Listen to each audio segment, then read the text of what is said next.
ਰੋਜ਼ਾਨਾ ਲੋਕਨਾਥ ਟੀਵੀ ਦਾ special programme ਲੁਕਵਾਂ ਸੱਚ ਦੇਖ ਰਹੇ ਹੋ ਤੁਸੀਂ ਤੇ ਮੈਂ ਹਾਂ ਸੁਖਵਿੰਦਰ ਸਿੰਘ ਸਿੱਧੂ। ਪ੍ਰੋਗਰਾਮ ਦੇ ਵਿੱਚ ਗੱਲਬਾਤ ਕਰਾਂਗੇ ਪੰਜਾਬ ਦੇ ਇੱਕ ਅਹਿਮ ਮੁੱਦੇ ਤੇ। ਗੱਲਬਾਤ ਕਰਾਂਗੇ ਕਿ ਚੋਣਾਂ ਲੜਨ ਦਾ ਜਿਹੜਾ ਕਿਸਾਨਾਂ ਦੇ ਵੱਲੋਂ ਐਲਾਨ ਕੀਤਾ ਗਿਆ, ਉਸ ਐਲਾਨ ਦੇ ਨਾਲ ਪੰਜਾਬ ਦੀ ਸਿਆਸਤ ਦੇ ਸਮੀਕਰਨ ਜਿਹੜੇ ਚੇਂਜ ਹੋਏ ਨੇ, ਉਹ ਹੁਣ ਅੱਜ ਸਮੀਕਰਨ ਕਿਹੋ ਜਿਹੇ ਨੇ, ਕਿੱਥੇ ਖੜੇ ਨੇ, ਕਿਹੋ ਜਿਹੇ ਸਮੀਕਰਨ ਜਿਹੜੇ ਦਿਖਾਈ ਦੇ ਰਹੇ ਨੇ, ਕਿਹੜੀ ਪਾਰਟੀ ਨੂੰ ਕਿੰਨਾ ਨੁਕਸਾਨ ਹੋਣ ਜਾ ਰਿਹਾ, ਕਿ ਕਿਸਾਨ ਆਪਣੇ ਮਕਸਦ ਦੇ ਵਿੱਚ ਕਾਮਯਾਬ ਹੋ ਜਾਣਗੇ, ਜਿਸ ਮਕਸਦ ਨੂੰ ਲੈ ਕੇ ਜਿਹੜੇ ਕਿਸਾਨ ਆਗੂ ਚੋਣਾਂ ਦੇ ਵਿੱਚ ਉਤਰੇ ਨੇ। ਫਿਲਹਾਲ ਕਿਸਾਨ ਆਗੂਆਂ ਦੇ ਵੱਲੋਂ ਆਪਣਾ ਮਕਸਦ ਸਾਫ਼ ਨਹੀਂ ਕੀਤਾ ਗਿਆ, ਪਰ ਫਿਲਹਾਲ ਅਸੀਂ ਇਹੀ ਸਾਰੇ ਜਣੇ ਲੈ ਕੇ ਚੱਲ ਰਹੇ ਹਾਂ ਕਿ ਕਿਸਾਨ ਆਗੂ ਵੀ ਸੱਤਾ ਵਾਲੇ ਪਾਸੇ ਜਾਣ ਦਾ ਹੀ ਮਕਸਦ ਰੱਖਦੇ ਨੇ ਹਾਲ ਦੀ ਘੜੀ ਦੇ ਵਿੱਚ, ਕਿਉਂਕਿ ਅੰਦੋਲਨ ਤਾਂ ਜਿੱਤਿਆ ਗਿਆ ਤੇ ਹੁਣ ਜਿਸ ਤਰੀਕੇ ਦੇ ਨਾਲ ਚੋਣਾਂ ਦੇ ਵਿੱਚ ਆਏ ਨੇ ਤਾਂ ਉਹ ਜਿਹੜੇ ਆ ਉਹ ਹੋ ਸਕਦਾ ਕਿ ਸੱਤਾ ਵਾਲੇ ਪਾਸੇ ਹੀ ਜਾਣ ਦੀ ਕੋਸ਼ਿਸ਼ ਦੇ ਵਿੱਚ ਸਿਰਫ ਅੱਜ ਲੱਗ ਰਹੇ ਨੇ। ਤਾਂ ਲੜਨਗੇ ਕਿਸ ਤਰੀਕੇ ਦੇ ਨਾਲ, ਕਿਹੜੀ ਪਾਰਟੀ ਦਾ ਕਿੰਨਾ ਕੁ ਨੁਕਸਾਨ ਕਰਨਗੇ, ਕਿਸ ਪਾਰਟੀ ਦੇ ਨਾਲ ਜਾਣਗੇ। ਵੱਡਾ ਸਵਾਲ ਇਹ ਹੈ ਕਿ ਚੋਣਾਂ ਦੇ ਵਿੱਚ ਚੋਣ ਜਾਬਤਾ ਲੱਗਣ ਦੇ ਵਿੱਚ ਕੁਝ ਹੀ ਜਿਹੜੇ ਆ ਉਹ ਦਿਨ ਰਹਿ ਗਏ ਨੇ। ਅਜਿਹੇ ਦੇ ਵਿੱਚ ਕਿਸਾਨ ਆਪਣੀ ਪਾਰਟੀ ਰਜਿਸਟਰ ਕਿੱਦਾਂ ਕਰਵਾਉਣਗੇ, ਪਾਰਟੀ ਨੂੰ ਜਿਹੜਾ ਚੋਣ ਨਿਸ਼ਾਨ ਕਿਵੇਂ ਮਿਲੇਗਾ। ਹਾਲਾਂਕਿ ਇਹ ਸਭ ਕੁਝ ਨਾ ਤਾਂ ਰਜਿਸਟਰ ਹੁੰਦੀ ਦਿਖਾਈ ਦੇ ਰਹੀ ਹੈ ਪਾਰਟੀ, ਨਾ ਹੀ ਜਿਹੜਾ ਹੈਗਾ ਚੋਣ ਨਿਸ਼ਾਨ ਮਿਲਦਾ ਦਿਖਾਈ ਦੇ ਰਿਹਾ। ਅਜਿਹੇ ਦੇ ਵਿੱਚ ਕਿਸਾਨ ਜਥੇਬੰਦੀਆਂ ਚੋਣਾਂ ਲੜਨਗੀਆਂ ਕਿਵੇਂ, ਇਹ ਸਾਰੀ ਖਬਰਾਂ ਤੇ ਵਿਸਤਾਰਪੂਰਵਕ ਚਰਚਾ ਕਰਾਂਗੇ। ਇੱਕ ਗੱਲ ਜਿਹੜੀ ਆ ਇਸ ਖਬਰ ਦੇ ਨਾਲ ਜੁੜੀ, ਇੱਕ ਜਿਹੜਾ ਸਬੂਤਾਂ ਦੇ ਆਧਾਰ, ਮਾਫ ਕਰਨਾ, ਜਾਂ ਸਬੂਤਾਂ ਦਾ ਆਪਾਂ ਕਹਿ ਦਈਏ ਜਾਂ ਤੱਥਾਂ ਦੇ ਆਧਾਰ ਤੇ ਗੱਲ ਕਰਨ ਦੀ ਕੋਸ਼ਿਸ਼ ਕਰਾਂਗੇ, ਤੁਹਾਨੂੰ ਸਮਝਾਉਣ ਦੀ ਕੋਸ਼ਿਸ਼ ਕਰਾਂਗੇ ਕਿ ਕਿਸਾਨ ਜਥੇਬੰਦੀਆਂ ਦੇ ਵਿੱਚ ਕਾਮਯਾਬ ਹੋਣਗੀਆਂ ਵੀ ਜਾਂ ਨਹੀਂ ਹੋਣਗੀਆਂ, ਕਿ ਰਵਾਇਤੀ ਪਾਰਟੀ ਇਹਨਾਂ ਨੂੰ ਕਾਮਯਾਬ ਹੋਣ ਦੇਣਗੀਆਂ। ਕਿਉਂਕਿ ਵੱਡੇ ਵੱਡੇ ਧਨਾੜ ਸਿਆਸਤਦਾਨ ਇੱਕ ਪਾਸੇ ਜਿੱਥੇ ਬੈਠੇ ਹੋਣਗੇ ਤਾਂ ਉੱਥੇ ਕਿਸਾਨ ਆਗੂ ਉਹਨਾਂ ਦੀ ਰਣਨੀਤੀ ਦਾ, ਉਹਨਾਂ ਦਾ ਸਾਹਮਣਾ ਕਿਵੇਂ ਕਰਨਗੇ, ਇਹ ਵੀ ਬੜੀ ਇੱਕ ਅਹਿਮ ਗੱਲ ਹੈ। ਇਹਨਾਂ ਸਾਰੀਆਂ ਖਬਰਾਂ ਤੇ ਵਿਸਤਾਰਪੂਰਵਕ ਚਰਚਾ ਦੇ ਲਈ ਮੇਰੇ ਨਾਲ ਜੁੜੇ ਹੋਏ ਨੇ ਰਾਜਨੀਤੀ ਸ਼ਾਸਤਰ ਦੇ ਉੱਘੇ ਵਿਦਵਾਨ ਡਾਕਟਰ ਕੁਲਦੀਪ ਸਿੰਘ ਜੀ। ਸਭ ਤੋਂ ਪਹਿਲਾਂ ਸਵਾਗਤ ਕਰਦੇ ਹਾਂ ਡਾਕਟਰ ਸਾਹਿਬ, ਸਵਾਗਤ ਹੈ ਪ੍ਰੋਗਰਾਮ ਦੇ ਵਿੱਚ। ਬਹੁਤ ਬਹੁਤ ਧੰਨਵਾਦ ਸੁਖਵਿੰਦਰ ਸਿੰਘ ਜੀ। ਡਾਕਟਰ ਸਾਹਿਬ, ਸਭ ਤੋਂ ਪਹਿਲਾਂ ਸ਼ੁਰੂਆਤ ਤਾਂ ਆਪਾਂ ਇਹਦੇ ਤੋਂ ਹੀ ਕਰੀਏ ਕਿ ਜਿਸ ਤਰੀਕੇ ਦੇ ਨਾਲ ਕੱਲ੍ਹ ਐਲਾਨ ਕਰ ਦਿੱਤਾ ਗਿਆ, ਸਾਡੇ ਦਰਸ਼ਕਾਂ ਨੂੰ ਪਤਾ ਕਿ ਐਲਾਨ ਕਰ ਦਿੱਤਾ ਗਿਆ ਚੋਣਾਂ ਲੜਨ ਦਾ। 22 ਜਥੇਬੰਦੀਆਂ ਦੱਸ ਦਿੱਤੀਆਂ ਨੇ ਕੱਲ੍ਹ ਹੀ, ਤੇ 4 ਜਥੇਬੰਦੀਆਂ ਉਹਨਾਂ ਦੇ ਵੱਲੋਂ ਕਿਹਾ ਗਿਆ ਕਿ ਹੋਰ ਸਾਡੇ ਨਾਲ ਆ ਰਹੀਆਂ ਨੇ। ਬੇਸ਼ੱਕ ਦਰਸ਼ਨਪਾਲ ਹੋਣੀ, ਉਗਰਾਹਾਂ ਹੋਣੀ ਜਾਂ ਡੱਲੇਵਾਲ ਹੋਣੀ ਇਸ ਚੀਜ਼ ਤੋਂ ਆਪਣੇ ਆਪ ਨੂੰ ਵੱਖ ਕਰ ਰਹੇ ਹੋਣ। ਉਹਨਾਂ ਨੇ ਕਿਹਾ ਕਿ ਸਾਡਾ ਇਹਨਾਂ ਨਾਲ ਕੋਈ ਸੰਬੰਧ ਨਹੀਂ ਹੈ ਚੋਣਾਂ ਦੇ ਨਾਲ। ਜੇ ਕਿਸਾਨ ਜਥੇਬੰਦੀਆਂ ਲੜਦੀਆਂ ਨੇ ਅਸੀਂ ਇਹਨਾਂ ਦੀ ਸਪੋਰਟ ਨਹੀਂ ਕਰਾਂਗੇ, ਉਹ ਸਾਫ਼ ਤੌਰ 'ਤੇ ਕਹਿ ਚੁੱਕੇ ਨੇ। ਅੱਗੇ ਕੀ ਸਮੀਕਰਨ ਬਣਦੇ ਨੇ ਜਾਂ ਸਮੀਕਰਨ ਅੱਜ ਕੀ ਬਣੇ ਹੋਏ ਨੇ, ਇਹ ਤੋਂ ਬਾਅਦ 'ਚ ਗੱਲਬਾਤ ਕਰਦੇ ਹਾਂ ਡਾਕਟਰ ਸਾਹਿਬ। ਪਰ ਸਭ ਤੋਂ ਅਹਿਮ ਸਵਾਲ ਇਹ ਹੈ ਕਿ ਜੇਕਰ ਵਾਕਈ ਹੀ ਹੁਣ ਚੋਣਾਂ ਲੜਨ ਦੀ ਜੇ ਗੱਲ ਕੀਤੀ ਹੋਈ ਹੈ ਕਿਸਾਨਾਂ ਨੇ, ਕੁਝ ਹੀ ਦਿਨਾਂ ਦੇ ਵਿੱਚ ਡਾਕਟਰ ਸਾਹਿਬ ਚੋਣ ਜਾਬਤਾ ਲਾਗੂ ਹੋ ਜਾਊਗਾ, ਤੁਹਾਨੂੰ ਲੱਗਦਾ ਕਿ ਅਜਿਹੇ ਦੇ ਵਿੱਚ ਕਿਸਾਨਾਂ ਦੀ ਪਾਰਟੀ ਰਜਿਸਟਰਡ ਹੋ ਸਕਦੀ ਹੈ ਜਾਂ ਫਿਰ ਚੋਣ ਨਿਸ਼ਾਨ ਮਿਲ ਸਕਦਾ ਹੈ? ਕੀ ਹੋ ਸਕਦਾ ਹੈ ਅਜਿਹੀ ਗੱਲ ਇੰਨੇ ਥੋੜ੍ਹੇ ਦਿਨਾਂ ਦੇ ਵਿੱਚ? ਹੋ ਸਕਦਾ ਕਿ 2-4 ਦਿਨਾਂ ਤੱਕ ਚੋਣ ਜਾਬਤਾ ਲੱਗ ਜਾਵੇ? ਸੁਖਵਿੰਦਰ, ਇਹ ਜਿਹੜੀਆਂ ਗੱਲਾਂ ਪ੍ਰੋਸੀਜਰਲ ਨੇ, ਮੈਂ ਇੱਥੇ ਬਾਅਦ ਚ ਆਵਾਂਗਾ। ਮੈਂ ਗੱਲ ਇੱਥੋਂ ਸ਼ੁਰੂ ਕਰਾਂਗਾ ਕਿ ਜਿਹੜੀਆਂ ਕਿਸਾਨਾਂ ਦੀਆਂ ਜਥੇਬੰਦੀਆਂ ਨੇ 3 ਕਾਨੂੰਨ ਵਾਪਸ ਕਰਾਉਣ ਵਿੱਚ ਸਫਲਤਾ ਹਾਸਲ ਕੀਤੀ, ਇਹ ਬਹੁਤ ਵੱਡੀ ਸਫਲਤਾ ਮੰਨੀ ਜਾ ਸਕਦੀ ਹੈ ਕਿਸਾਨ ਜਥੇਬੰਦੀਆਂ ਦੀ। ਐਸੀ ਸਫਲਤਾ ਜਿਹਦੀਆਂ ਗੂੰਜ ਜਿਹੜੀ ਸਾਰੀ ਦੁਨੀਆ ਦੇ ਕੋਨੇ-ਕੋਨੇ ਵਿੱਚ ਗਈ। ਜਿਹੜਾ ਮੈਂ ਨਾ ਫੋਕ ਗਾਣਾ ਵੱਜਦਾ ਸੁਣਿਆ, ਤੈਨੂੰ ਦਿਲੀਏ ਨਹੀਂ ਜਿੱਤ ਕੇ ਪੰਜਾਬ ਚੱਲਿਆ, ਤੇਰੀ ਹਿੱਕ ਉੱਤੇ ਲਿਖ ਕੇ ਜਿੰਦਾਬਾਦ ਚੱਲਿਆ। ਇਹ ਜਿਹੜੀ ਪ੍ਰਾਪਤੀ ਹੈ ਨਾ, ਇਹ ਵਾਕਿਆ ਹੀ ਇੱਕ ਬਹੁਤ ਵੱਡੀ ਜਿੱਤ ਹੈ। ਉਹ ਜਿੱਤ, ਜਿਸ ਜਿੱਤ ਦਾ ਦੁਨੀਆ ਦੇ ਕੋਨੇ-ਕੋਨੇ ਵਿੱਚ ਨੋਟ ਲਿਆ ਗਿਆ।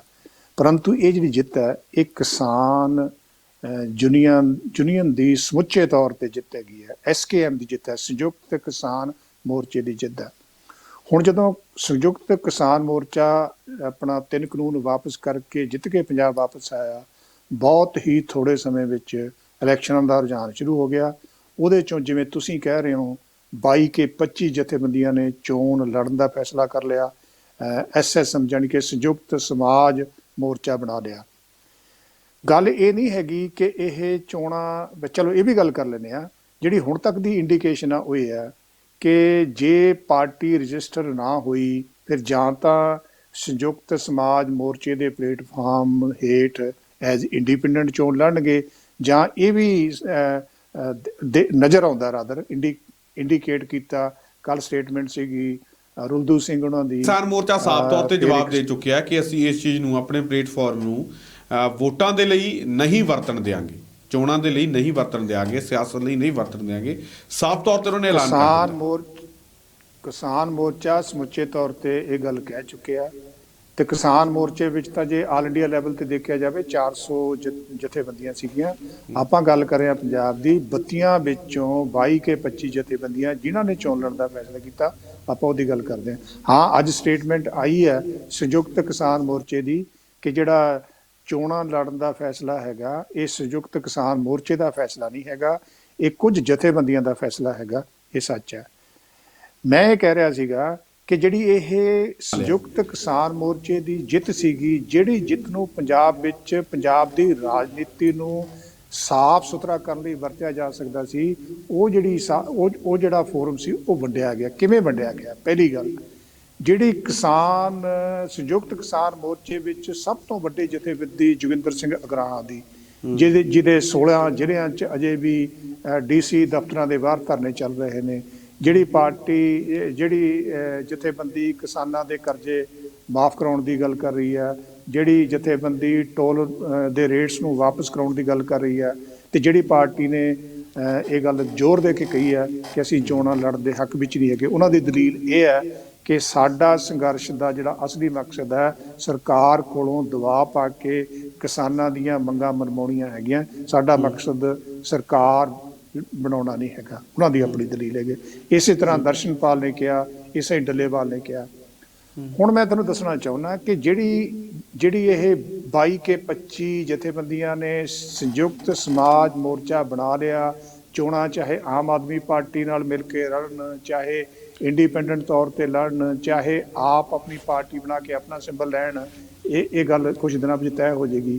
ਪਰ ਮੈਂ ਤੁਹਾਨੂੰ ਦੱਸਣਾ ਚਾਹੁੰਦਾ ਕਿ ਇਸ ਪ੍ਰਕਿਰਿਆ ਵਿੱਚ ਕਿਹੜੀਆਂ ਚੀਜ਼ਾਂ ਹੋਣ ਜਾ ਰਹੀਆਂ ਨੇ, ਜਿਹੜੇ ਚੈਲੰਜਜ ਇਹਨਾਂ ਜਥੇਬੰਦੀਆਂ ਨੂੰ ਜੇ ਉਹਨਾਂ ਨੇ ਸਕਸੈਸਫੁਲੀ ਨਾ ਮੀਟ ਕੀਤੇ ਫਿਰ ਇਹਨਾਂ ਲਈ ਸਮੱਸਿਆਵਾਂ ਪੈਦਾ ਹੋਣਗੀਆਂ। ਕਹਿਣਾ ਮੈਂ ਚਾਹੁੰਦਾ ਕਿ ਜਿਹੜੀ ਪੋਲੀਟੀਕਲ ਪਾਰਟੀ ਹੁੰਦੀ ਹੈ ਨਾ, ਜਿਵੇਂ ਕਿ ਇਹਨਾਂ ਨੇ ਨਾਮ ਬਦਲਿਆ ਸੰਯੁਕਤ ਸਮਾਜ ਮੋਰਚਾ, ਜਾਣੀ ਕਿ ਹੁਣ ਇਹ ਜਿਹੜਾ ਪਲੇਟਫਾਰਮ ਹੈ ਇਹ ਸਾਰੇ ਸਮਾਜ ਦਾ ਬਣ ਗਿਆ, ਨਾ ਕਿ ਕਿਸਾਨਾਂ ਦਾ। ਕਿਸਾਨਾਂ ਤੋਂ ਗੱਲ ਸਮਾਜ ਵਾਲੇ ਪਾਸੇ ਤੁਰ ਪਈ, ਉਹ ਸਮਾਜ ਜਿਸ ਵਿੱਚ ਅਲੱਗ-ਅਲੱਗ ਵਰਗ, ਅਲੱਗ-ਅਲੱਗ ਫਿਰਕੇ ਦੇ ਲੋਕ ਰਹਿੰਦੇ ਨੇ। ਜਾਣੀ ਕਿ ਜਿਹੜਾ ਨਵੀਂ ਪਾਰਟੀ ਬਣੀ ਹੈ ਸੰਯੁਕਤ ਸਮਾਜ ਮੋਰਚਾ, ਉਹ ਪੰਜਾਬ ਦੇ ਅਲੱਗ-ਅਲੱਗ ਵਰਗਾਂ ਦੇ ਹਿੱਤਾਂ ਦੀ ਪੂਰਤੀ ਕਰੇਗੀ, ਜਦ ਕਿ ਪਹਿਲਾਂ ਕਿਸਾਨ ਜਥੇਬੰਦੀ ਹੁੰਦੇ ਹੋਇਆਂ ਸਿਰਫ ਤੇ ਸਿਰਫ ਕਿਸਾਨਾਂ ਦੀ, ਖਾਸ ਕਰਕੇ ਛੋਟੇ ਕਿਸਾਨਾਂ ਦੇ ਹਿੱਤਾਂ ਦੀ ਕਾਰਵਾਈ ਕਰਦੇ ਸੀ। ਹੁਣ ਜੇ SSM ਨੇ ਰਾਜਨੀਤਿਕ ਤੌਰ ਤੇ ਸਫਲ ਹੋਣਾ, ਫਿਰ ਸੁਖਵਿੰਦਰ ਮੇਰੀ ਪਹਿਲੀ ਗੱਲ ਨੋਟ ਕਰੋ ਕਿ ਜਿਹੜੀਆਂ ਪਾਰਟੀਆਂ ਨੇ, ਪਾਰਟੀ ਉਹ ਚੋਣ ਜਿੱਦੀ ਹੁੰਦੀ ਆ ਜਿਹਨੂੰ ਇੱਕ ਅਸੀਂ ਟਰਮ ਯੂਜ਼ ਕਰਦੇ ਹਾਂ ਕੋਲੀਸ਼ਨ ਆਫ ਇੰਟਰਸਟ, ਜਾਣੀ ਕਿ ਅਲੱਗ-ਅਲੱਗ ਫਿਰਕਿਆਂ ਨੂੰ ਇੱਕ ਪਲੇਟਫਾਰਮ ਤੇ ਇਕੱਠੇ ਕਰਨਾ। ਸੋ ਪੰਜਾਬ ਵਿੱਚ ਕਿਸਾਨ ਵੀ ਨੇ, ਪੰਜਾਬ ਵਿੱਚ ਸ਼ਡਿਊਲਡ ਕਾਸਟ ਵੀ ਨੇ, ਪੰਜਾਬ ਵਿੱਚ ਹਿੰਦੂ ਪਾਪੂਲੇਸ਼ਨ ਵੀ ਹੈ, ਅਰਬਨ ਰੂਰਲ ਡਿਵਾਈਡ ਵੀ ਹੈ, ਸ਼ਡਿਊਲਡ ਕਾਸਟ ਜਨਰਲ ਕੈਟੇਗਰੀ ਦੀ ਡਿਵਾਈਡ ਵੀ ਹੈ। ਇਹ ਜਿਹੜੇ ਅਲੱਗ-ਅਲੱਗ ਸੋਸ਼ਲ ਕੈਟੇਗਰੀਜ਼ ਨੇ, ਹਰ ਕੈਟੇਗਰੀ ਦੇ ਆਪਣੇ ਹਿੱਤ ਨੇ।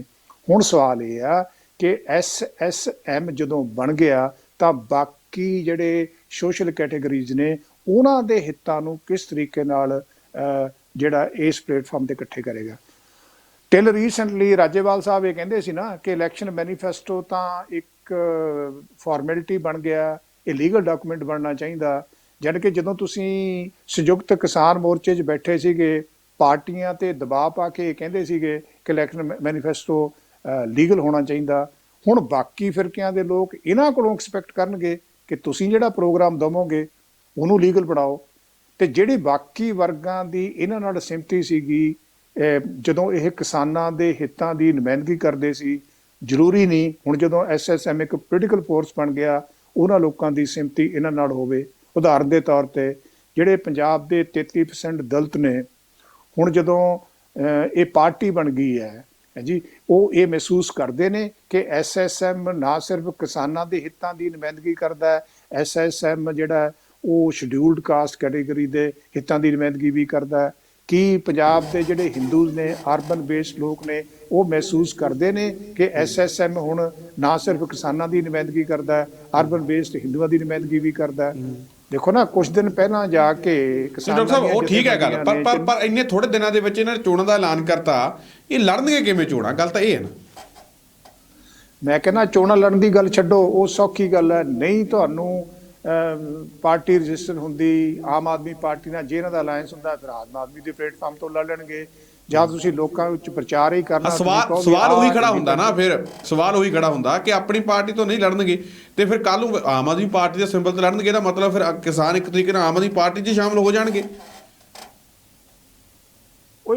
ਮੈਂ ਤਾਂ ਉਦੋਂ ਵੱਡੀ ਗੱਲ ਕਰ ਰਿਹਾ ਕਿ ਜਦੋਂ ਤੁਸੀਂ ਪੰਜਾਬ ਦੀ ਚੋਣ ਲੜਨੀ ਆ, ਫਿਰ ਕੱਲੇ ਤੇ ਕੱਲੇ ਕਿਸਾਨਾਂ ਦੀ ਗੱਲ ਕਰਕੇ ਚੋਣ ਨਹੀਂ ਲੜ ਸਕਦੇ। ਫਿਰ ਤੁਹਾਨੂੰ ਦਲਿਤਾਂ ਦੀ ਗੱਲ ਕਰਨੀ ਪਏਗੀ, ਫਿਰ ਕਿਸਾਨਾਂ ਦੀ ਗੱਲ ਕਰਨੀ ਪਏਗੀ, ਫਿਰ ਮਜ਼ਦੂਰਾਂ ਦੀ ਗੱਲ ਕਰਨੀ ਪਏਗੀ, ਫਿਰ ਮੁਲਾਜ਼ਮਾਂ ਦੀ ਗੱਲ ਕਰਨੀ ਪਏਗੀ। ਮੈਂ ਵੱਡਾ ਸਵਾਲ ਇਹ ਰੇਜ਼ ਕਰ ਰਿਹਾ ਕਿ ਜਿਹੜਾ ਬਲੂ ਪ੍ਰਿੰਟ ਪੰਜਾਬ ਦੇ ਕੰਟੈਕਸਟ ਵਿੱਚ ਬਣਨਾ ਚਾਹੀਦਾ, ਜਿਸ ਬਲੂ ਪ੍ਰਿੰਟ ਵਿੱਚ ਹਰ ਵਰਗ ਦੀ ਨੁਮਾਇੰਦਗੀ ਹੋਵੇ, ਉਹ ਬਲੂ ਪ੍ਰਿੰਟ ਇਹਨਾਂ ਨੇ ਬਣਾਇਆ। ਇਹਨਾਂ ਕੋਲ ਸਮਾਂ ਹੈਗਾ ਕਿ ਦਲਿਤਾਂ ਦੀ ਮੈਂ ਤੁਹਾਨੂੰ ਇੱਕ ਉਦਾਹਰਨ ਦਿੰਦਾ ਹੈਗਾ।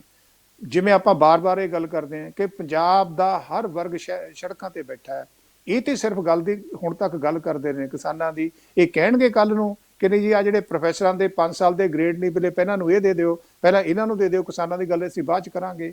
ਬਿਲਕੁਲ ਇਹ ਕਹਿਣਗੇ ਕਿ ਜਿਹੜੇ ਮੁਲਾਜ਼ਮ ਵਰਗ ਟੈਂਕੀਆਂ ਤੇ ਚੜੇ ਨੇ, ਇਹਨਾਂ ਦੀ ਗੱਲਾਂ ਪਹਿਲਾਂ ਮੰਨ ਲਓ, ਕਿਸਾਨਾਂ ਦੀਆਂ ਬਾਅਦ ਚ ਮੰਨਾਂਗੇ।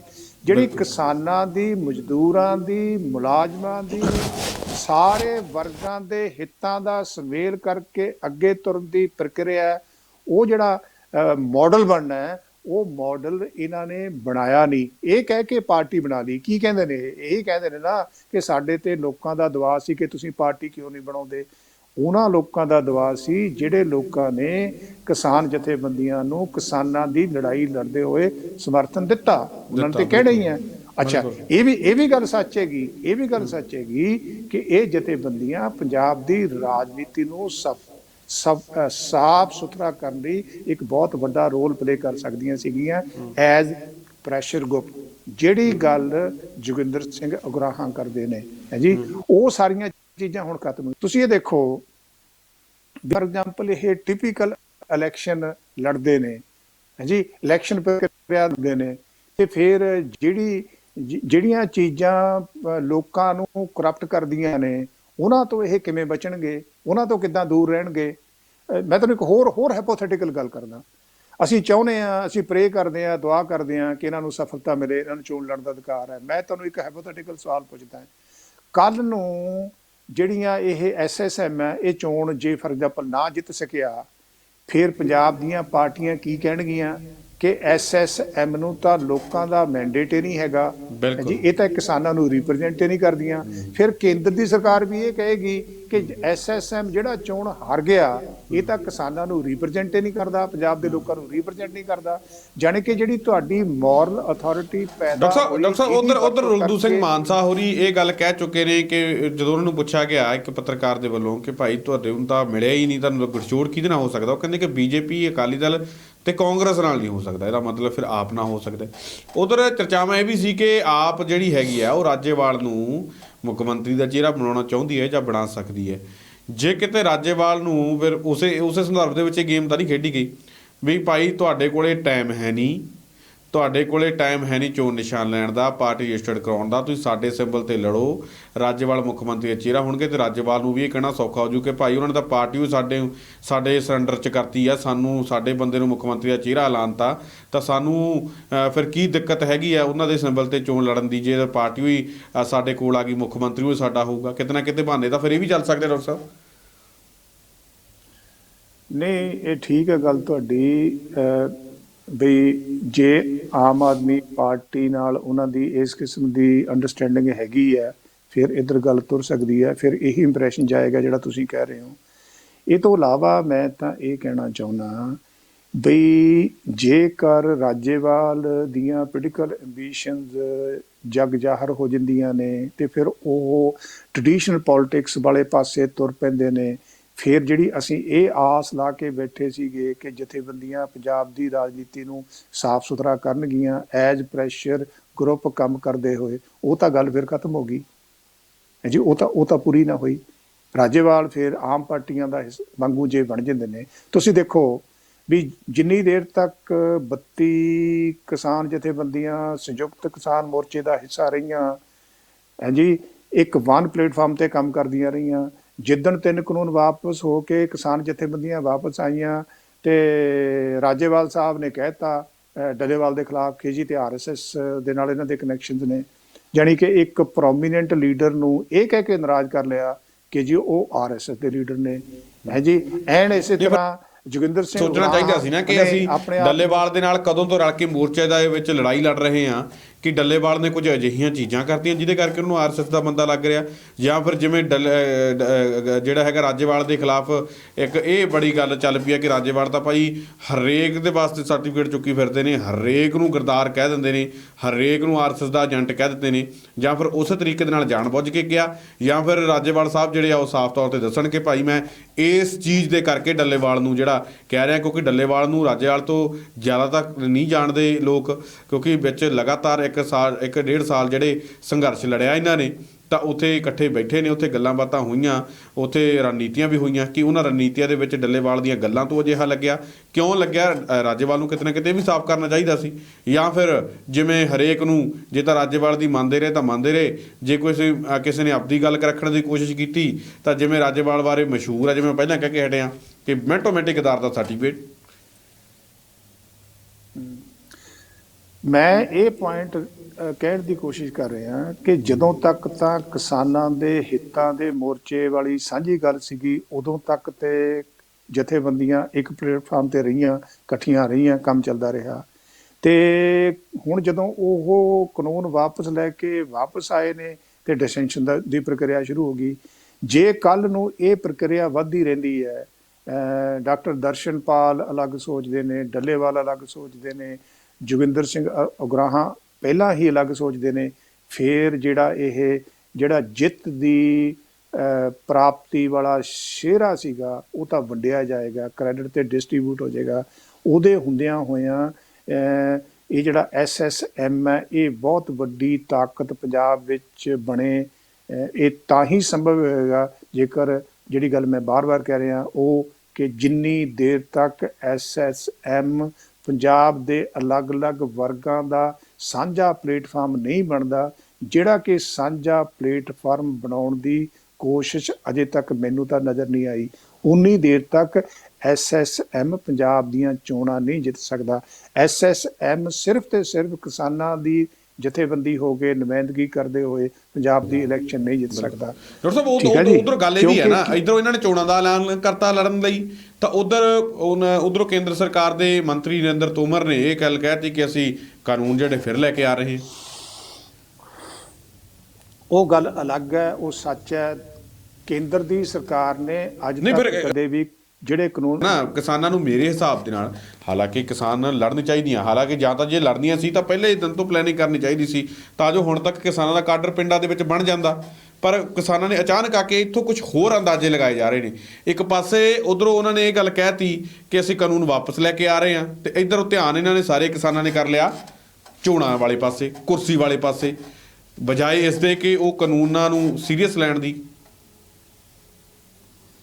ਸੁਖਵਿੰਦਰ, ਤੁਹਾਡੀ ਗੱਲ ਸੁਣਨ ਤੋਂ ਬਾਅਦ ਮੈਂ ਕਹੂੰਗਾ ਬਈ ਜਿਹੜਾ ਕਿਸਾਨ ਸੰਘਰਸ਼ ਦਾ ਏਜੰਡਾ ਸੀ ਉਹ ਅਜੇ ਪੂਰਾ ਨਹੀਂ ਹੋਇਆ।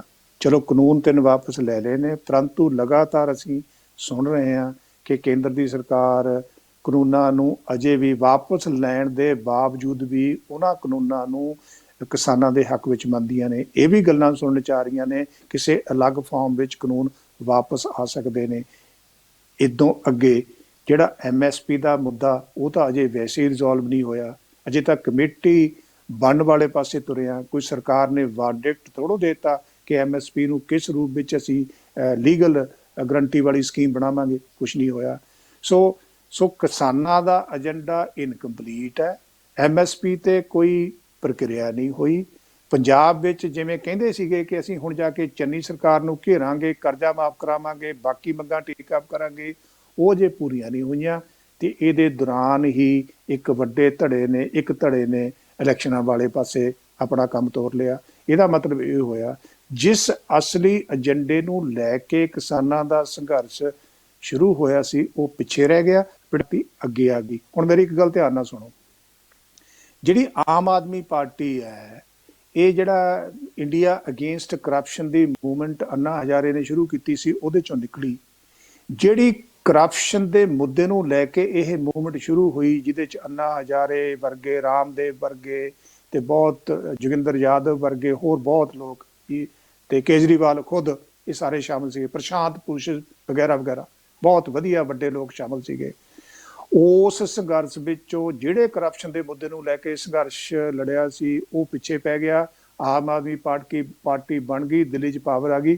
ਯਾਨੀ ਕਿ ਉਸ ਸਾਰੇ ਸੰਘਰਸ਼ ਵਿੱਚੋਂ ਕੀ ਨਿਕਲਿਆ? ਆਮ ਆਦਮੀ ਪਾਰਟੀ, ਜਿਹੜੀ ਪਾਰਟੀ ਦਿੱਲੀ ਤੱਕ ਸਿਮਟ ਕੇ ਰਹਿ ਗਈ ਹੈ। ਸੋ ਮੈਂ ਤੁਹਾਨੂੰ ਇਹ ਦੱਸਣਾ ਚਾਹੁੰਦਾ, ਬੜੀਆਂ ਸਾਡੇ ਕੋਲ ਐਗਜ਼ਾਮਪਲਸ ਹੈਗੀਆਂ ਨੇ ਕਿ ਸੰਘਰਸ਼ ਜਿਸ ਮਕਸਦ ਨੂੰ ਲੈ ਕੇ ਸ਼ੁਰੂ ਹੋਇਆ, ਉਦੋਂ ਬਾਅਦ ਉਸ ਸੰਘਰਸ਼ ਚੋਂ ਪੋਲੀਟੀਕਲ ਪਾਰਟੀ ਨਿਕਲ ਆਈ। ਜਿਹੜਾ ਅਸਲੀ ਮਕਸਦ ਸੰਘਰਸ਼ ਦਾ ਸੀ, ਉਹ ਪਿੱਛੇ ਪੈ ਗਿਆ, ਪਾਰਟੀ ਦਾ ਇੱਕ ਅਲੱਗ ਰੂਪ ਬਣ ਗਿਆ। ਐਨ ਉਸੇ ਤਰ੍ਹਾਂ ਮੈਨੂੰ ਇਹ ਲੱਗਦਾ ਹੈ, ਜੇ ਹੁਣ SSM ਬਣ ਗਈ ਹੈ, ਪੋਲੀਟੀਕਲ ਪਾਰਟੀ ਬਣ ਕੇ ਤੁਰ ਪਈ ਹੈ, ਜਦੋਂ ਇਹ ਟਿਪੀਕਲ ਹੱਥਕੰਡੇ ਵਰਤ ਕੇ ਚੋਣਾਂ ਜਿੱਤਣ ਦੀ ਗੱਲ ਕਰਨਗੇ, ਫਿਰ ਇਹ ਉਸੇ ਤਰੀਕੇ ਨਾਲ ਕਰਪਟ ਹੋਣਗੇ ਜਿਸ ਤਰੀਕੇ ਨਾਲ ਬਾਕੀ ਪੋਲੀਟੀਕਲ ਪਾਰਟੀਆਂ ਹੁੰਦੀਆਂ ਨੇ। ਇਹਦੀ ਬਜਾਏ ਬਣਦਾ ਇਹ ਸੀ, ਇਹ ਜਿਵੇਂ ਜੋਗਿੰਦਰ ਸਿੰਘ ਉਗਰਾਹਾਂ ਕਹਿੰਦੇ ਨੇ, ਪੰਜਾਬ ਵਿੱਚ ਇੱਕ ਪ੍ਰਭਾਵਸ਼ਾਲੀ ਗਰੁੱਪ ਬਣਦੇ ਹੋਏ ਕਿਸਾਨਾਂ ਦੀਆਂ ਮੰਗਾਂ, ਮਜ਼ਦੂਰਾਂ ਦੀਆਂ ਮੰਗਾਂ, ਬਾਕੀ ਵਰਗਾਂ ਦੀਆਂ ਮੰਗਾਂ, ਈਵਨ ਜਿਹੜੀ ਇਹ ਗੱਲ ਕਹਿੰਦੇ ਸੀਗੇ ਕਿ ਇਲੈਕਸ਼ਨ ਮੈਨੀਫੈਸਟੋ ਨੂੰ ਲੀਗਲ ਡਾਕੂਮੈਂਟ ਬਣਾਓ, ਪੰਜਾਬ ਦੀ ਰਾਜਨੀਤੀ ਨੂੰ ਸਾਫ਼ ਸੁਥਰਾ ਕਰੋ। ਅਸੀਂ ਤਾਂ ਇਸ ਗੱਲ ਦੀ ਆਸ ਕਰਦੇ ਸੀਗੇ ਕਿ ਪੰਜਾਬ ਦੀਆਂ ਕਿਸਾਨਾਂ ਦੀਆਂ ਜਥੇਬੰਦੀਆਂ ਹੁਣ ਪੰਜਾਬ ਮਾਡਲ ਪਾਸੇ ਤੁਰਨਗੀਆਂ, ਇਸ ਪਾਸੇ ਤੁਰਨਗੀਆਂ ਕਿ ਜੇ ਵਾਕਿਆ ਹੀ ਕਿਸਾਨਾਂ ਦਾ ਕਰਜ਼ਾ ਮਾਫ਼ ਕਰਨਾ, ਇਹਦੇ ਲਈ ਪੈਸਾ ਕਿੱਥੋਂ ਆਉਣਾ। ਉਧਰ ਤਾਂ ਕੋਈ ਤੁਰਿਆ ਨਹੀਂ ਤੇ ਇਹਨਾਂ ਨੇ ਪੋਲੀਟੀਕਲ ਪਾਰਟੀ ਬਣਾ ਲਈ ਆ। ਸੋ ਮੈਂ ਜਾਤੀ ਤੌਰ ਤੇ ਕੋਈ ਬਹੁਤ ਇਸ ਗੱਲ ਤੇ ਆਸਮੰਦ ਨਹੀਂ ਹੈਗਾ ਕਿ ਇਹਦੇ ਚੋਂ ਕੋਈ ਬਹੁਤ ਵੱਡੀ ਰਾਜਨੀਤਿਕ ਤਬਦੀਲੀ ਹੈਗੀ। ਹੋਰ ਗੱਲ ਨੋਟ ਕਰੋ, ਜਿਹੜੀਆਂ ਪੋਲੀਟੀਕਲ ਪਾਰਟੀਆਂ ਹੁਣ ਤੱਕ ਕਿਸਾਨਾਂ ਦੇ ਜਥੇਬੰਦੀਆਂ ਨੂੰ ਸਪੋਰਟ ਕਰਦੀਆਂ ਸੀਗੀਆਂ, ਉਹ ਕਿਸਾਨ ਸੰਘਰਸ਼ ਕਰਕੇ ਕਰਦੀਆਂ ਸੀਗੀਆਂ। ਹੁਣ ਜਦੋਂ ਇਹ ਬੰਦੀਆਂ ਨੇ ਪੋਲੀਟੀਕਲ ਪਾਰਟੀ ਬਣਾ ਲਈ ਹੈ, ਹੁਣ ਕਾਂਗਰਸ ਦਾ, ਅਕਾਲੀ ਦਲ ਦਾ, BJP ਦਾ, ਪੰਜਾਬ ਲੋਕ ਕਾਂਗਰਸ ਦਾ ਇਸ SSM ਪ੍ਰਤੀ ਤੁਹਾਨੂੰ ਸੁਣਨ ਨੂੰ ਮਿਲੇਗਾ। ਕਿਉਂਕਿ ਹੁਣ ਤੇ ਉਹ ਗੱਲ ਤਾਂ ਮੁੱਕ ਗਈ ਨਾ, ਜਿੱਥੇ ਕੈਪਟਨ ਅਮਰਿੰਦਰ ਸਿੰਘ ਇਹ ਸਮਝਦੇ ਸੀਗੇ ਕਿ ਜੀ ਲਾਅ ਕਾਨੂੰਨ ਵਾਪਸ ਹੋ ਗਏ ਨੇ, ਇਸ ਗੱਲ ਦਾ ਜਿਹੜਾ ਮਾਣ ਸਤਿਕਾਰ ਹੈ ਉਹ ਸਾਨੂੰ ਮਿਲੇਗਾ। ਹੁਣ ਤਾਂ ਜਿਹੜੇ ਲੋਕਾਂ ਨੇ ਲੜਾਈ ਲੜੀ, ਜਿਹੜੀਆਂ ਕਿਸਾਨ ਜਥੇਬੰਦੀਆਂ ਨੇ ਲੜਾਈ ਲੜੀ, ਉਹਨਾਂ ਨੇ SSM ਬਣਾ ਲਿਆ। ਹੁਣ ਤਾਂ ਜਿਹੜਾ ਕ੍ਰੈਡਿਟ ਆ ਉਹ ਆਪ ਲੈਣਗੀਆਂ। ਸੋ ਉਹ ਗੱਲ ਖਤਮ ਹੋ ਗਈ ਹੈ ਜੀ। ਸੋ ਕਿਸਾਨਾਂ ਵਾਲੀ ਜਿਹੜੀ ਲੜਾਈ ਲੜ ਕੇ ਜੋ ਮਾਣ ਸਤਿਕਾਰ ਬਣਦਾ ਹੈ, ਉਹ ਉਹਨਾਂ ਕੋਲ ਚਲਿਆ ਗਿਆ, ਜਾਂ ਜੋ ਉਗਰਾਹਾਂ ਵਾਲੇ ਲੋਕਾਂ ਦਾ ਉਗਰਾਹਾਂ ਕੋਲ ਚਲਿਆ ਗਿਆ ਹੈ ਜੀ। ਪਰੰਤੂ ਇਹ ਕੋਈ ਬਹੁਤ ਵੱਡੀ ਪੋਲੀਟੀਕਲ ਫੋਰਸ ਮੇਰੇ ਮੁਤਾਬਕ ਨਹੀਂ ਬਣਦੀ ਜੇਕਰ ਅਸੀਂ ਇਲੈਕਸ਼ਨ ਦੇ ਪੁਆਇੰਟ ਆਫ ਵਿਊ ਤੋਂ ਗੱਲ ਕਰੀਏ। ਕਿਉਂਕਿ ਇਲੈਕਸ਼ਨ ਪੁਆਇੰਟ ਆਫ ਵਿਊ ਤੋਂ ਜਿਸ ਸੂਬੇ ਵਿੱਚ 32-33% ਸ਼ਡਿਊਲਡ ਕਾਸਟ ਨੇ, ਜਿਸ ਸੂਬੇ ਵਿੱਚ ਐਡੀ ਵੱਡੀ ਗਿਣਤੀ ਹਿੰਦੂ ਪਾਪੂਲੇਸ਼ਨ ਦੀ ਹੈਗੀ ਆ, ਤੇ ਜਿਸ ਸੂਬੇ ਵਿੱਚ ਜਿਹੜੀ ਕਿਸਾਨਾਂ ਵਾਲੀ ਵੋਟ ਹੈ, ਟ੍ਰੈਡੀਸ਼ਨਲ ਪਾਰਟੀਆਂ ਦੀ ਵੋਟ, ਯਾਨੀ ਕਿ ਅਕਾਲੀ ਦਲ ਦੀ ਟ੍ਰੈਡੀਸ਼ਨਲ ਵੋਟ ਅਕਾਲੀ ਦਲ 'ਚ ਆ ਜਾਵੇ, ਕਾਂਗਰਸ ਦੀ ਟ੍ਰੈਡੀਸ਼ਨਲ ਵੋਟ ਕਾਂਗਰਸ 'ਚ ਆ ਜਾਵੇ, ਤੇ ਸਿਰਫ ਜਿਹੜੇ ਪਾਰਟੀਆਂ ਦੇ ਵੱਡੇ ਸਮਰਥਕ ਨੇ, ਇਹਨਾਂ ਦੇ ਜਿਹੜੀਆਂ ਪਾਰਟੀਆਂ ਨੇ SSM ਬਣਾਈ ਹੈ, ਜੇ ਉਹੀ ਲੋਕ SSM ਵਿੱਚ ਹੋਣ, ਫਿਰ SSM ਪੰਜਾਬ ਵਿੱਚ ਕੋਈ ਵੱਡੀ ਰਾਜਨੀਤਿਕ ਤਾਕਤ ਨਹੀਂ ਬਣਦਾ। ਹਾਂ, ਮੈਨੂੰ ਨਹੀਂ ਪਤਾ ਇਹਨਾਂ ਕੋਲ ਕੀ ਏਜੰਡਾ। ਕੱਲ੍ਹ ਨੂੰ ਜਿਵੇਂ ਮੈਂ ਸ਼ੁਰੂ 'ਚ ਗੱਲ ਕੀਤੀ ਸੀ, ਇੱਕ ਕੋਲੀਸ਼ਨ ਆਫ ਇੰਟਰਸਟ, ਯਾਨੀ ਕਿ ਪੰਜਾਬ ਦੇ ਬਾਕੀ ਵਰਗਾਂ ਨੂੰ ਲੈ ਕੇ ਉਹਨਾਂ ਦੇ ਹਿੱਤਾਂ ਦੀ ਨੁਮਾਇੰਦਗੀ ਕਰਨ ਲਈ ਇਹ ਕੀ ਪ੍ਰੋਗਰਾਮ ਦਿੰਦੇ ਨੇ, ਜਿਹੜਾ ਪ੍ਰੋਗਰਾਮ ਅਜੇ ਤੱਕ ਤੇ ਇਹਨਾਂ ਨੇ ਕੋਈ ਉਲੀਕਿਆ ਨਹੀਂ, ਨਾ ਬਹੁਤਾ ਸਮਾਂ ਇਹਨਾਂ ਕੋਲ ਨਜ਼ਰ ਆ ਰਿਹਾ। ਜਦ ਕਿ ਅਸੀਂ ਤਾਂ ਆਸ ਕਰਦੇ ਸੀ ਕਿ ਹੁਣ ਪੰਜਾਬ ਵਿੱਚ ਆ ਕੇ ਰਾਜਨੀਤੀ ਨੂੰ ਸਾਫ਼ ਕਰਨ ਦਾ ਕੋਈ ਪ੍ਰੋਗਰਾਮ ਦੇਣਗੇ, ਪੰਜਾਬ ਸੂਬੇ ਦੀ ਆਮਦਨ ਵਧਾਉਣ ਵਾਲੇ ਕੋਈ ਪ੍ਰੋਗਰਾਮ ਦੇਣਗੇ, ਇਲੈਕਸ਼ਨ ਮੈਨੀਫੈਸਟੋ ਨੂੰ ਲੀਗਲ ਰੂਪ ਦੇਣ ਦੀ ਗੱਲ ਕਰਨਗੇ। ਜਿਨ੍ਹਾਂ ਦੇ ਹੁੰਦਿਆਂ ਹੋਇਆਂ ਇਹ ਗੱਲ ਦੀ ਆਸ ਬਣਦੀ। ਕਿਸਾਨ ਜਥੇਬੰਦੀਆਂ ਨੂੰ ਲੋਕ ਕਿਹੜੇ ਚਿਹਰੇ ਦੇ ਵਿੱਚ ਜਿਹੜਾ ਦੇਖਣਾ ਪਸੰਦ ਕਰਦੇ ਨੇ ਜਾਂ ਪਸੰਦ ਕਰਨਗੇ? ਕਿਉਂਕਿ ਇਕੱਲੇ ਤੌਰ 'ਤੇ ਜਾਣ ਦਾ ਫਾਇਦਾ ਹੋਊਗਾ ਇਹਨਾਂ ਨੂੰ, ਜਾਂ ਫਿਰ ਜੇਕਰ ਆਮ ਆਦਮੀ ਪਾਰਟੀ ਦੇ ਨਾਲ ਜਾਂਦੇ ਨੇ ਉਹਦਾ ਕੋਈ ਫਾਇਦਾ ਹੋਊਗਾ? ਕਿ ਬਾਕੀ ਲੋਕ ਜਿਹੜੇ ਕਿਸਾਨ ਜਥੇਬੰਦੀਆਂ ਦੇ ਨਾਲ ਜੁੜੇ ਹੋਏ ਆ, ਤੇ ਜਿਹੜੇ ਆਮ ਆਦਮੀ ਪਾਰਟੀ ਦੇ ਵਿਰੋਧ 'ਚ ਹੈਗੇ ਆ, ਜਾਂ ਆਪਾਂ ਕਹਿ ਲਈਏ ਕਿ ਉਹ ਲੋਕ ਕਿਸਾਨਾਂ ਨੂੰ ਇਸ ਤਰੀਕੇ ਨਾਲ ਪਸੰਦ ਕਰਨਗੇ ਕਿ ਬਾਕੀ ਪਾਰਟੀਆਂ ਨੂੰ ਛੱਡ ਕੇ ਤੁਸੀਂ ਜਿਹੜਾ ਹੈਗਾ ਇਹ ਪਾਰਟੀ ਦੇ ਨਾਲ ਜਾ ਕੇ ਤੁਸੀਂ ਗਠਬੰਧਨ ਕਰਦੇ ਹੋ, ਜਾਂ ਉਹਨਾਂ ਦੇ ਨਾਲ ਜਾ ਕੇ ਤੁਸੀਂ ਉਹਨਾਂ ਦੇ ਸਿਬਲ ਤੇ ਜਾਂ ਫਿਰ ਉਹਨਾਂ ਦੇ ਨਾਲ ਗੱਠਜੋੜ ਕਰਕੇ ਲੜਦੇ ਹੋ, ਕਿ ਵਾਕਈ ਲੋਕ ਇਹਦੇ ਨਾਲ ਟੁੱਟਣਗੇ ਜਾਂ ਜੁੜਨਗੇ? ਦੇਖੋ, ਜੇ ਪੰਜਾਬ ਦੀ ਆਪਾਂ SSM ਨੂੰ ਕੱਢ ਕੇ ਗੱਲ ਕਰੀਏ ਨਾ, ਪੰਜਾਬ ਦੇ ਅੰਦਰ ਲੋਕਾਂ ਦੇ ਮਨਾਂ 'ਚ ਟ੍ਰੈਡੀਸ਼ਨਲ ਪੋਲੀਟੀਕਲ ਪਾਰਟੀ ਦਾ ਇਨਕਲੂਡਿੰਗ ਆਪ ਕੋਈ ਬਹੁਤ ਵੱਡੇ ਲੈਵਲ ਤੇ ਸਤਿਕਾਰ ਨਹੀਂ ਹੈਗਾ। ਪਾਰਟੀਆਂ ਦਾ ਡਿਸਟਰਸਟ ਬਹੁਤ ਵੱਡੇ ਲੈਵਲ ਤੇ ਹੈਗਾ। ਇਹ ਸੱਚ ਹੈ, ਇਹ ਸੱਚ ਹੈ। ਪਰੰਤੂ SSM ਕੋਈ ਅਲੱਗ ਕਿਸਮ ਦੀ ਪੋਲੀਟੀਕਲ ਆਊਟਫਿਟ ਬਣ ਸਕਦੀ ਹੁੰਦੀ, ਉਹਦੇ ਲਈ ਕੁਝ ਸ਼ਰਤਾਂ ਪੂਰੀਆਂ ਕਰਨੀਆਂ ਬਣਦੀਆਂ ਸੀ। ਉਹ ਲੋੜੀਂਦੀਆਂ ਚੀਜ਼ਾਂ ਇਹਨਾਂ ਨੇ ਨਹੀਂ ਕੀਤੀਆਂ। ਉਹ ਤਾਂ ਬਣਦਾ ਸੀਗਾ ਜੇਕਰ ਕਿਸਾਨ ਏਜੰਡੇ ਨੂੰ ਵਾਈਂਡ ਅਪ ਕਰਨ ਤੋਂ ਬਾਅਦ ਪੰਜਾਬ ਦੇ ਬਾਕੀ ਪ੍ਰਮੁੱਖ ਵਰਗਾਂ ਦੀਆਂ ਮੰਗਾਂ ਨੂੰ ਆਰਟੀਕੂਲੇਟ ਕਰਨ ਦੀ ਕੋਸ਼ਿਸ਼ ਕਰਦੇ, ਇੱਕ ਪਲੇਟਫਾਰਮ ਤੇ ਇਕੱਠਾ ਕਰਦੇ, ਉਹਨਾਂ ਦੀ ਨੁਮਾਇੰਦਗੀ ਕਰਦੇ। ਜੇ SSM ਸਿਰਫ ਤੇ ਸਿਰਫ ਕਿਸਾਨਾਂ ਦੀ ਜਥੇਬੰਦੀ ਰਹਿ ਗਈ ਹੈ, ਫਿਰ ਇਹ ਨਾ ਤਾਂ ਚੋਣਾਂ ਜਿੱਤੇਗੀ, ਨਾ ਜਿਹੜਾ ਦੂਜਾ ਮਕਸਦ ਮੈਂ ਬਾਰ-ਬਾਰ ਕਹਿ ਰਿਹਾ ਕਿ ਪੰਜਾਬ ਦੀ ਰਾਜਨੀਤੀ ਵਿੱਚ ਪ੍ਰੈਸ਼ਰ ਗਰੁੱਪ ਬਣ ਕੇ ਪੋਲੀਟੀਕਲ ਪਾਰਟੀਜ਼ ਨੂੰ ਸਾਫ਼ ਸੁਥਰੀ ਰਾਜਨੀਤੀ ਪ੍ਰੈਕਟਾਈਜ਼ ਕਰਨ ਵਾਲੇ ਪਾਸੇ ਮਜਬੂਰ ਕਰਨਾ, ਉਹ ਵੀ ਇੱਕ ਬਹੁਤ ਵੱਡਾ ਰੋਲ ਹੁੰਦਾ। ਫਿਰ ਉਹ ਵੀ ਗੱਲ ਅਧੂਰੀ ਰਹਿ ਜਾਏਗੀ ਹੈ ਜੀ। ਫਿਰ ਤਾਂ ਤੁਸੀਂ ਇੱਕ ਪਾਰਟੀ ਬਣ ਗਏ ਨਾ, ਜਿਵੇਂ ਬਾਕੀ ਹੈਗੀਆਂ ਨੇ। ਜਿਹੜੀ ਮੋਰਲ ਡਾਕਟਰ ਸਾਹਿਬ ਨੁਕਸਾਨ ਫਿਰ ਕਿਹੜੀ ਪਾਰਟੀ ਨੂੰ ਹੋ ਰਿਹਾ? ਕਿਸਾਨਾਂ ਦੇ ਇਸ ਤਰੀਕੇ ਦੇ ਨਾਲ ਚੋਣਾਂ ਲੜਨ ਦੇ ਨਾਲ ਕਿਹੜੀ ਪਾਰਟੀ ਨੂੰ ਕਿੰਨਾ ਨੁਕਸਾਨ ਜਿਹੜਾ ਹੋਊਗਾ? ਦੇਖੋ, ਦੋ ਚੀਜ਼ਾਂ ਮੇਰੇ ਮਨ 'ਚ ਬਿਲਕੁਲ ਇਮੀਡੀਏਟਲੀ ਆ ਰਹੀਆਂ ਨੇ ਜਦੋਂ ਤੁਸੀਂ ਇਹ ਸਵਾਲ ਪੁੱਛਦੇ ਹੋ। ਇੱਕ ਤਾਂ ਇਹ ਹੈ ਕਿ ਜਦੋਂ ਅਸੀਂ ਟ੍ਰੈਡੀਸ਼ਨਲੀ ਪੰਜਾਬ ਦੀ ਪੀਜੈਂਟਰੀ ਅਕਾਲੀ ਦਲ ਨੂੰ ਸਪੋਰਟ ਕਰਦੀ ਰਹੀ ਹੈ, ਜਾਣੀ ਕਿ ਅਕਾਲੀ ਦਲ ਦਾ ਬਹੁਤ ਵੱਡਾ ਸਪੋਰਟ ਬੇਸ ਪੀਜੈਂਟਰੀ ਤੋਂ ਆਉਂਦਾ ਰਿਹਾ, ਪੇਂਡੂ ਇਲਾਕੇ ਤੋਂ ਆਉਂਦਾ ਰਿਹਾ।